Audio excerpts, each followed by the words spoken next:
channel. Hope you are all doing well. I wanted to come on and share my third tea party video with you all. I did not do it on Thursday this time. I actually did it on Wednesday because I have been able to go back to my Bible studies that I do with friends in a nearby town, which is on Thursday nights. So I did a Wednesday night tea party instead, and it was a lot of fun. So I wanted to share that with you guys. It's been a pretty chill week. My husband and son have left town and they are actually in Kentucky. They play this competitive card game thing, and so they are off to the national tournament. They have been gone all week and they'll be back over the weekend. So the rest of us girls here are just sort of doing our own thing. The girls are all like watching their shows and reading and playing their games and just chilling out. And I have been doing a lot of reading and just a lot of relaxing, watching a lot of booktube, getting caught up on things for my shop. You know, I have an Etsy shop that I sew things for. And so it's just been sort of chill. I am without my car, so I can't go running around all over Northwest Arkansas, which means I can't be spending money all over the place, which is nice, except for there's still the internet, and I may or may not have just picked up a whole load of new books this morning. But anyway, we won't even think about that till the next book haul video. So yeah, I've made a nice tea party again. So let me show you everything I did.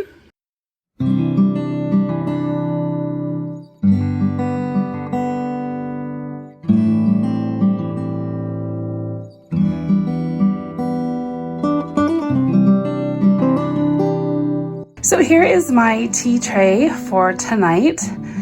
I am showcasing my scones because if you guys are familiar with the Father Brown mysteries, I've made Mrs. McCarthy's award-winning strawberry scones. So it's just like my normal cream scone recipe with a little bit of like organic kind of homemade strawberry jam without a lot of sweetener in it, and then like chantilly cream, like sweetened whipped cream. So that's those. I've never made those before. And then for my sandwiches, I have chicken salad, which I did that one a couple of weeks ago. And then this is like a caprese with mozzarella, basil, and tomatoes. And then over here is like an egg salad with dill. And I have these on like thinly sliced French bread. For my treats, I have these little lemon tarts that are filled with the lemon curd that I had a couple of weeks ago, as well as millionaire bars, which is one of my favorite treats that I have when I'm in England. They are kind of hit and miss as far as flavor. The best one I've ever had was at the Museum of London in their cafe, and the ones that I like the least are the ones from Marks and Spencer. But I put a dark chocolate topping like ganache on this, and I like that a lot better than milk chocolate. And then my tea is Earl Grey. I'm using this teacup set. I'm using this teacup set that my mom got me from the Laura Ingalls Wilder home in Mansfield, Missouri. We went there, I don't know, like 10 years ago or something, a really long time ago, maybe more than that, like 13 years ago. And it's a reproduction of like the Blue Willow stuff, you know, because that's what her family used, but also I liked it because that's what the archaeologists have found at the Steventon property where Jane Austen's dad was, you know, in charge of the church. And they have found shards of that in the place where the house was torn down, and so it's thought that that was their china as well. And then for my cold drink, I've got this orange fizzy, it's not soda, it's just like a sparkling water, orange sparkling water. And so yeah, this is going to be a really yummy dinner tea thing for me. I never eat all of this, but I want to fill up my pretty little, you know, food tier thing here, so I fill it up, but a lot of it goes back in the fridge. So yeah, I'm going to finish part 3 of the Jane Austen Rise of a Genius documentary, and then probably finish reading The Blue Castle, which I started last night and I'm reading for the first time. So see you after the show. And I did watch the third episode of the Jane Austen Rise of a Genius documentary. It is found on BritBox. I'm watching mine through my Amazon Prime subscription. I think I have like cheaper BritBox if I watch it through Amazon Prime or something like that. Anyway, that's how I'm watching it. So if you're looking for it, it is rated TV mature in the US. But as far as content goes, there are a few profanities from one of the people who are like, there's all these different commentators, right? It's like a documentary. So you've got like the actor video part, and then you've got different people commenting. So there's one guy who's kind of mouthy. But other than that, there's really nothing like, there's no like, you know, scenes that would make you uncomfortable or anything like that. So it's a clean documentary. I would let my teens watch it. And I really enjoyed it. It really gave me a different perspective on Jane Austen. Seeing her from a youthful perspective. I said this in the first episode video, but I think I have only seen, Becoming Jane, which is Anne Hathaway, but I don't know, she never seemed young to me in that show. I don't know why. I just never really saw her as young, as a juvenile, as a teenager, as a young person. And I don't know. It didn't really click with me. And then I've seen Miss Austen Regrets, which of course she is quite a bit older in that one. So watching this, the girl playing her obviously isn't a child, but she's very youthful, and it focuses a lot on the youthfulness and the silliness of Jane Austen, just her humor. I feel like comparing it to something like Becoming Jane, I think that Becoming Jane was a little stuffy. And in this documentary, the person doesn't actually ever speak that plays Jane Austen. And so, but just her mannerisms and things, yeah, just fantastic. Really enjoyed it. Loved the costumes. It's one of the most right-on costuming jobs I've seen for something Regency themed. That was so good. Just the settings were so good. It was real country life, village life. Showed the seedier parts of things. It wasn't balls and fancy whatevers and stuffed shirts. It was good. Really loved it. Loved everything about it. So highly recommend. On this particular episode 3, it fairly quickly gets into the last year of her life, right? And knowing what we know, I found as the time got closer for her to become seriously sick, and for it to start affecting her day to day, and for her to start realizing, hey, there's something abnormal going on, I just was so overcome. Like, I don't know, I teared up so many times. She didn't know, but we know. The music in this didn't help any. I mean, it helped, but, you know, it didn't help with your emotions, because it was just very dry. It was just very like a train, like, I don't know how to explain it. It was like a train coming, right? And so like you were starting to feel the anticipation. It got kind of chaotic. It gave a sense of urgency.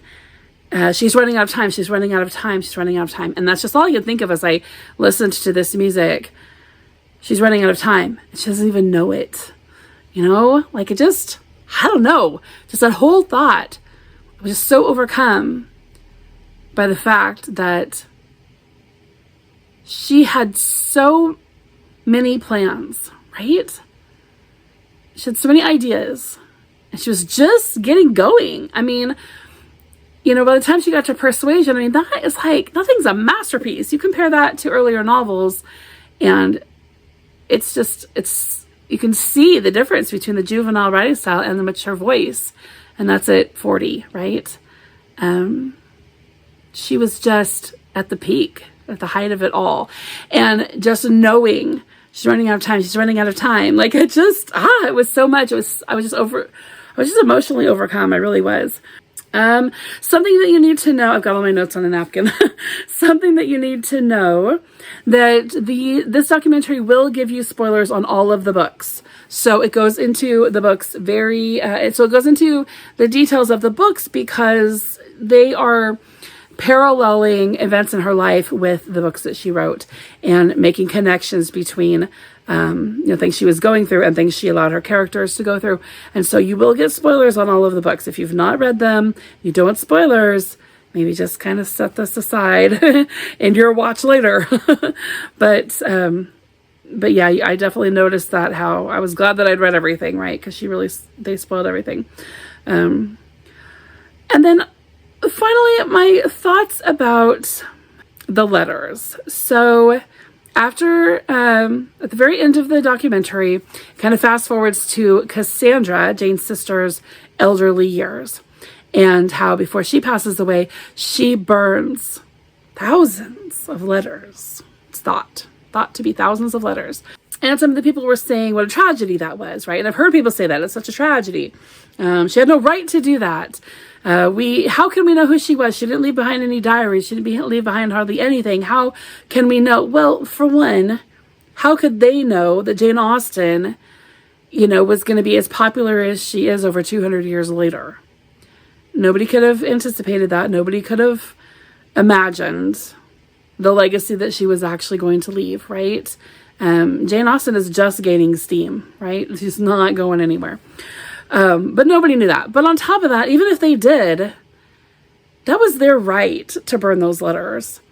And what right do we have to read them? Like, I have been mulling over this for the last couple of years, and I feel like if I was, to put my work out there to be published, and I had a whole bunch of other things that I'd written that I did not put out there to be published, wouldn't that sort of speak to my friends and relatives that I've chosen what I wanted to be published and what I didn't want to be published, right? Maybe Jane Austen had tons of diaries and Cassandra just burned them all.